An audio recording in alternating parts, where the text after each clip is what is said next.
बिस्मिल्लाहिर्रहमानिर्रहीम, अस्सलाम वालेकुम। पैनामा कहानी, इमरान खान की ज़बानी, करप्शन के खिलाफ जिहाद की अनमोल दास्तान है ये। और पाकिस्तान को इस मंजिल तक लाने में, जहां पे हुक्मरानों का पहली बार पाकिस्तान की तारीख में ऐसा एहतसाब हो रहा है, इसका क्रेडिट जाता है इमरान खान साहब को। बहुत बहुत शुक्रिया खान साहब, आपने हमें टाइम दिया। आगाज से लेके इख्तिताम तक, हम 92 वर्ल्ड कप देखा, कोई नहीं मानता था कि आप फाइनल भी खेलेंगे। आपने न सिर्फ फाइनल खेला बल्कि जिताया भी।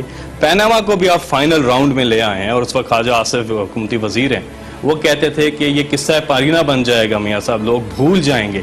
लेकिन लोग भूले नहीं है। एक तो आपने कैसे उन्हें नहीं भूलने दिया। अब तो लोग कहते हैं कि खाना खाना भूल जाते हैं, लेकिन पैनामा उन्हें याद है और हुक्मरान के टहरे में खड़े। देखिए फैसल, जो इंसान के हाथ में अल्लाह ने दिया ना, वो सिर्फ कोशिश है। इंसान पूरी कोशिश करता है, फिर अल्लाह से मांगता है, फिर अल्लाह शहनशाह है, उसकी मर्जी है कि वो आपको कामयाबी देता है। और अगर वो नहीं देता तो आप फिर उसको अल्लाह की रज़ा मानते हैं और आप फिर से शुरू कर देते हैं अपनी स्ट्रगल। ये दुनिया में भी, दुनिया की तारीख में जिसने भी स्ट्रगल की है, ये स्ट्रगल के डायनामिक्स हैं। आप कोशिश करते रहते हैं, आप आखिरी गेंद तक मुकाबला करते हैं, उसके बाद जीत हार फिर आप अल्लाह पे छोड़ देते हैं। तो मैंने तो कोशिश की, मेरा तो बहुत 21 साल से कोशिश कर रहा हूँ। कोशिश यही थी कि ये जो इस मुल्क में हुक्मरान हैं, ये अमीर होते जा रहे हैं। इक़्तिदार में आने से पहले इनके पास क्या होता है, इक़्तिदार में आके ये क्या बन जाते हैं। और क्योंकि ये खुद चोरी करते हैं, तो वो चाइनीज़ प्रॉवर्ब है, fish rots from the top. जब ये खुद चोरी करते हैं तो ये बाकियों को भी चोरी उनकी नहीं रोक सकते। तो ऊपर सारा, जब ऊपर मुल्क में लोग चोरी शुरू कर दें तो माशरा तबाह हो जाता है। करप्शन ही एक फ़र्क है एक डेवलप्ड कंट्री में और एक अनडेवलप्ड कंट्री में। करप्शन इज असल डिफरेंस है। क्योंकि आप कोई भी डेवलप, क्योंकि मैंने क्रिकेट की वजह से इंग्लैंड बड़ी देर गुजारी और मगरबी मुल्क सारे देखे, तो फर्क क्या है कि वहां के इदारे मजबूत हैं। वो इदारे लोगों को करप्शन नहीं करने देते। ये नहीं कि उनके लोग ईमानदार हैं, उनके इदारे आपको करप्शन करने नहीं देते। यहां क्योंकि ऊपर हुक्मरान बैठे हुए हैं करप्ट, ये इदारे तबाह करते हैं अपनी करप्शन करने के लिए। जब ये खुद करप्शन करते हैं और इदारे तबाह कर देते हैं, वो बाकी को भी नहीं पकड़ सकता। तो होता क्या, सारा माशरा ही तबाह हो जाता है। अच्छा खान साहब, ये बताइएगा कि वज़ीर आज़म तो कोई सफाई ना दे सके। नेशनल असेंबली में उन्होंने बयान दिया कि तमाम तर दस्तावेजात मौजूद हैं, लेकिन अब हम देख रहे हैं कि वो दस्तावेजात क्या स्पीकर नेशनल असेंबली लेकर भाग गए हैं। वो दस्तावेजात अब हैं कहाँ और सबूत तो कोई नहीं दे सके। नहीं, सबूत तो अगर इनके पास होते, जो डेविड कैमरॉन का नाम आया था पैनामा में, तो उसने 1 घंटे के अंदर सारे सबूत रख दिए थे पार्लियामेंट के सामने, वो इशू खत्म हो गया था। तो ये तो जो जब से ये पहले इन्होंने आते साथ ही झूठ बोलने शुरू किए, कौम को एड्रेस किया, फिर पार्लियामेंट में गए, फिर कौम को एड्रेस किया, वो कोई और बातें कर रहे थे, वो सारे झूठ निकली। फिर सुप्रीम कोर्ट गए तो कतरिया आ गया। सुप्रीम कोर्ट में 2 चांसेस मिली। पहले supreme court Jamali chief justice का था, फिर दूसरा जस्टिस खोसा का सुप्रीम कोर्ट था, उसमें भी कुछ नहीं निकला। GIT में भी कुछ नहीं निकला, क्योंकि कुछ था ही नहीं। यानी सारा जो इनका केस है वो झूठ के ऊपर था। और जो असल चीज है वो इसाक डार का एफिडेविट है। और वो इसाक डार का एफिडेविट इसलिए है कि इसाक डार इनके फ्रंटमैन थे। वो सारा इनकी ब्लैक का पैसा वाइट करने के लिए वो इन्होंने एक अकाउंटेंट रखा हुआ था, जिसका काम ही ये है कि कैसे ये चलाकियां करनी है, फिगर से खेलना है। तो उसने ये सारा एक अब जो चीज सामने आ गई है कि एक ये सारा करप्शन का एंटरप्राइज था। इनकी बिजनेसेस नहीं थी, ये करप्शन एंटरप्राइज था। इन्होंने ये सारी जो फैक्ट्रियां और ये जो मिल्स और बार कंपनियां, ये सारी नुकसान कर रही थी। इनकी सारे खानदान, इनके बच्चे भी अरबोपति बन गए।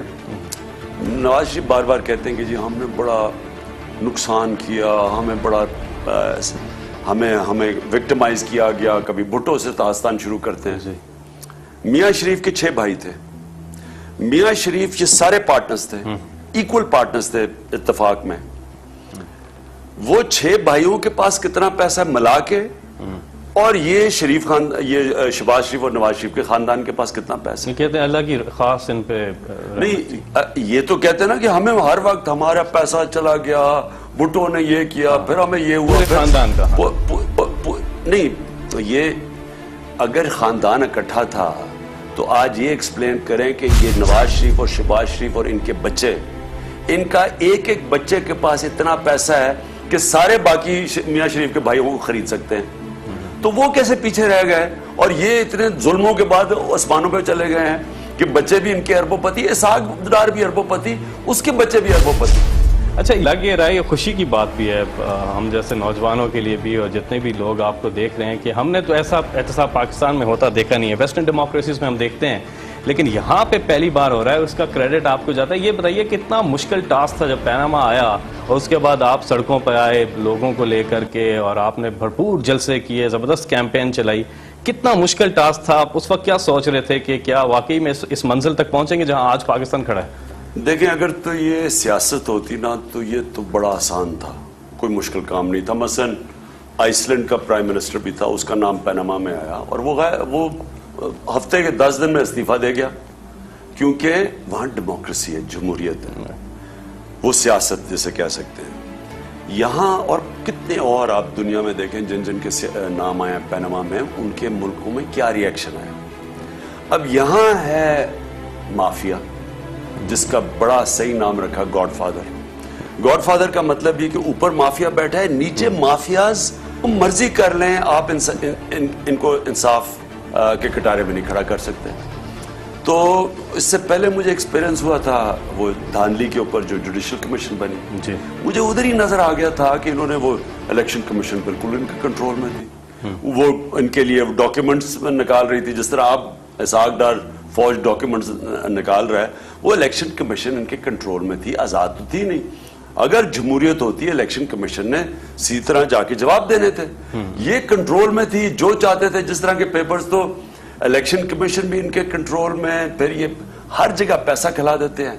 तो इनके लिए इनके खिलाफ लड़ना इसलिए मुश्किल है कि ये पॉलिटिक्स नहीं है, ये माफिया के सामने आप मुकाबला कर रहे हैं। आप हमेशा अकेले निकलते हैं, लोग आपको ताना भी देते हैं सोलो फ्लाइट का, लेकिन आखिर में कामयाबी आप ज़रूर हासिल करते हैं। डिटर्मिनेशन है, डटे रहते हैं। अब पीपल्स पार्टी की मैं बात करना चाहूँगा, सवाल भी करूँगा। पीपल्स पार्टी आपके साथ सड़कों पे नहीं निकली और कहती रही कि ये गलत किया सुप्रीम कोर्ट ले जाकर, यहाँ से तो क्लीन चिट मिल सकती है और ये हो सकता है। लेकिन जब JIT बनी और सब चीज़ें, अब वो भी सुप्रीम कोर्ट के चक्कर लगा रहे हैं पीपल्स पार्टी वाले। आगे आप क्या देखते हैं कि साथ चलने का इरादा है?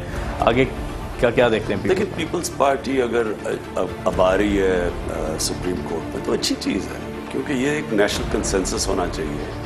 दुनिया में अगर इस तरह किसी भी मुल्क का प्राइम मिनिस्टर अगर इस तरह रंगे हाथ पकड़ा जाए, और मुल्क का जब प्राइम मिनिस्टर पकड़ा जाता है तो इसका मतलब कि अगर वो वहाँ बैठा रहता है तो वो मुल्क की अखलाकियात ही ख़त्म कर देता है, इदारे लहदा ख़त्म करता है, जो मॉरल वैल्यूज़ हैं वो ही ख़त्म कर देता है। तो इसलिए सबका काम था इसके खिलाफ खड़ा होना, और अच्छा है कि पीपल्स पार्टी है। लेकिन पीपल्स पार्टी ने अपने आप को बहुत नुकसान पहुँचाया।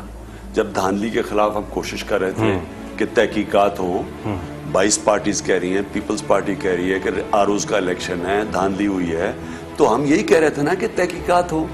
तो उसमें वो जाके नवाज शरीफ के साथ चले गए और उनको बहुत बड़ा नुकसान पहुंचा। आज पीपल्स पार्टी अगर इतने बुरे हालात में अब पंजाब में और पख्तूनख्वा में, तो उसकी बहुत बड़ी वजह यह है कि वो नवाज शरीफ के साथ खड़े हो गए। अच्छा, ये बताइएगा, आपने कुछ सबूत दिए थे अदालत में, और जब वो कह रहे थे कि जिनके पास सबूत नहीं है, लेकिन आपने बहरहाल सबूत दिए। बर्डन ऑफ प्रूफ आप पे नहीं था, लेकिन बहरहाल आपने एज पिटिशनर सबूत दिए थे, जिसमें मरियम जो है वो असल मालिका आपने साबित की थी, और JIT ने उसकी तस्दीक कर दी उन डॉक्यूमेंट्स की जो आपने प्रोवाइड किए थे सुप्रीम कोर्ट पे। ये बताइएगा कि नून लीग ये भी कहती है कि JIT के अंदर आपका अपना आदमी था कोई, जिससे आपकी कोई ताल्लुक है, और वो सारा काम आपकी मर्जी के मुताबिक, या फिर असास इदारे कोई हैं उनकी साजिश है, या फिर कोई आलमी साजिश है जिसमें आप उसका हिस्सा हैं?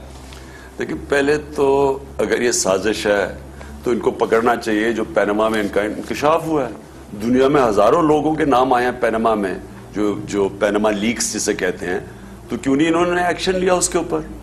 क्यों नहीं इन्होंने जाके, और बाहर की अदालतों में, यहाँ तो फिर भी अगर ये जो केसेस होते हैं मुश्किल होता है, लंबा चलते हैं, वहाँ तो अब बच ही नहीं सकते हैं। वहां तो अगर आपने आपके ऊपर कुछ निकला है बाहर की अदालत में तो छोड़ते नहीं आपको। आपने यानी गलत बयानी की है। गलत बयानी ये है कि प्राइम मिनिस्टर के बच्चे फैमिली ऑफशोर कंपनीज लेके बैठे हुए थे अरबों रुपए की, जो इन्होंने डिस्क्लोज नहीं की। तो इनका काम था जवाब देना, जिस तरह डेविड कैमरॉन ने जवाब दिया। आइसलैंड का प्राइम मिनिस्टर नहीं जवाब दे सका, निकल गया। तो ये कहना कि साजिश है, इसका मतलब हमने उधर से शुरू की थी। हमने वही इनसे मांगा कि अगर आपने ओन कर लिया कि हमारे फ्लैट्स हैं तो फिर जवाब दें। ये ऑपोजिशन का काम था। इसको ये साजिश कहता है, क्योंकि ये डेमोक्रेट्स तो है ही नहीं, ये डिक्टेटर की पैदावार हैं, तो इनको समझ नहीं है डेमोक्रेसी की। हर जमहूरियत में लोग जवाब, ऑपोजिशन का काम है जवाब लेना। अब हमने वही जो वेबसाइट थी पैनामा की, जो ICIJ की वेबसाइट, उधर से आप आज भी चले जाएं उसकी वेबसाइट पे। आप अपने मोबाइल फोन पे ICIJ गूगल करें, उसके ऊपर वहां मरियम सफदर गूगल करें, उसकी कंपनीज आ जाएंगी सामने आपके, और वो आ जाएगा कि वो बेनिफिशियरी ओनर है। तो ये तो कोई रॉकेट साइंस नहीं है। हम वही चीजें अदालत में ले गए, इन्होंने कहा जी वो गलत है। अब उसकी तस्दीक किसने की है? जो फाइनेंशियल इन्वेस्टिगेटिंग एजेंसी है BVI कंपनीज की, उन्होंने तस्दीक कर दिया कि हाँ ये असल में है। तो पहले तो वो पकड़ी गई। फिर हमने कहा कि गल्फ स्टील, वो तो हमने जो इन्होंने इनके कागजात थे, उसी कागजात से हमने देखा कि गल्फ स्टील तो नुकसान कर रही थी। उसके बाद तो इन्होंने कहा जो कतर पैसा भेजा, या पहले का जद्दे भेजा, फिर का सुप्रीम कोर्ट में कतर भेजा, तो वो गल्फ स्टील में तो पैसा ही नहीं था। वो भी दुबई की जस्टिस डिपार्टमेंट ने उसकी तस्दीक कर दी। फिर इन्होंने कहा कि जनाब मरियम और हुसैन नवाज के बीच में ट्रस्ट डीड थी, वो भी हमने कहा ये फ्रॉड है, वो साबित होगी। वो एक फोरेंसिक, उन्होंने वो कैलिब्री का जो फॉन्ट है जिसको राना सनाउल्लाह कैलिब्री फोन कहते हैं फॉन्ट को, तो वो भी साबित हो गई। और फिर नवाज शरीफ की कंपनी निकलाई जो वो FZE उन्होंने जो कि कंपनी है, मान भी लिया कि वो चेयरमैन है उसके, और वो उसके मार्केटिंग मैनेजर थे जब प्राइम मिनिस्टर थे। गरीब थे ना सारी चीजें आगे सामने। अच्छा खान साहब, तो इसमें कौन सी साजिश है? आप अगर ये कहते हैं साजिश है तो प्रूव करें कि गलत है। साजिश तो ये भी कि मौसम क्योंकि बड़ा गर्म है इस्लामाबाद में, सुप्रीम कोर्ट आना जाना पड़ता है उनके लोगों को, तो वो कहते हैं कि गर्म जो मौसम है हमारी हेयरिंग, तो ये भी बैन अल-अक़वामी की साजिश है। आसान अल्फाज में लोगों को ये बताइएगा कि मनी लॉन्ड्रिंग क्या है और मनी लॉन्ड्रिंग किस तरह से एक मुल्क के लिए नुकसानदेह चीज है। मनी लॉन्ड्रिंग ऐसे होता है कि आप पैसा चोरी करते हैं। अगर आप वो पैसा पाकिस्तान में रख लें तो डर ये होता है कि लोग कहीं ना कहीं पूछेंगे जी आपके पास पैसा किधर से आया। तो ये जब गवर्नमेंट में बैठ के, खास तौर पे मनी लॉन्ड्रिंग तो और भी करते हैं ना, बिजनेसेस भी करती हैं और भी करते हैं, लेकिन जब आप गवर्नमेंट में बैठे होते हैं और आपको डर होता है, क्योंकि कानून ये कहता है कि अगर आपके पास कोई असासे हैं जो आपकी नॉन सोर्स ऑफ इनकम से ज्यादा हैं, तो आपने बताना है कि वो किधर से आए। इसलिए ये जब चोरी करते हैं तो ये पैसा चोरी करके मुल्क से बाहर भेज देते हैं। जब आप बाहर भेजते हैं, इसको मनी लॉन्ड्रिंग कहते हैं, तो दो तरह नुकसान पहुंचाते हैं। पहले चोरी का, फिर जब मुल्क से पैसा बाहर डॉलर लेके बाहर भिजवाते हैं तो उससे क्या होता है, डॉलर की कमी हो जाती है। 10 अरब डॉलर की सालाना मनी लॉन्ड्रिंग है, ये स्टेट डिपार्टमेंट की रिसर्च है। तो जब आपके 10 अरब डॉलर मुल्क से बाहर जाते हैं तो वैसे हमें ट्रेड, हमारी एक्सपोर्ट्स कम है, इंपोर्ट ज्यादा है, तो पहले तो वैसे ही खसारा है वहां। तो जब 10 अरब डॉलर बाहर जाता है तो उससे होता क्या है कि हमें जाके IMF से डॉलर मांगने पड़ते हैं, हमें कर्जे लेने पड़ते हैं। फिर IMF हमें कहता है कि क्योंकि आपने कर्जे लिए हैं, अब आप चीजें महंगी करें, टैक्स लगाएं हमें कर्जे वापस करने में। उससे क्या होता है कि पहले तो इन्होंने हमें मकरूज कर दिया, फिर वो कर्जे वापस देने पे टैक्स लगते हैं, महंगाई होती है, गुर्बत बढ़ती है। जब आप पैसा भेज देते हैं, वो अगर मुल्क में पैसा खर्च हो तो नौकरियां मिले, सरमायाकारी हो। मुल्क से जब पैसा बाहर चला जाता है तो बाहर नौकरियां मिलती हैं, यहां बेरोजगारी बढ़ती है। लिहाजा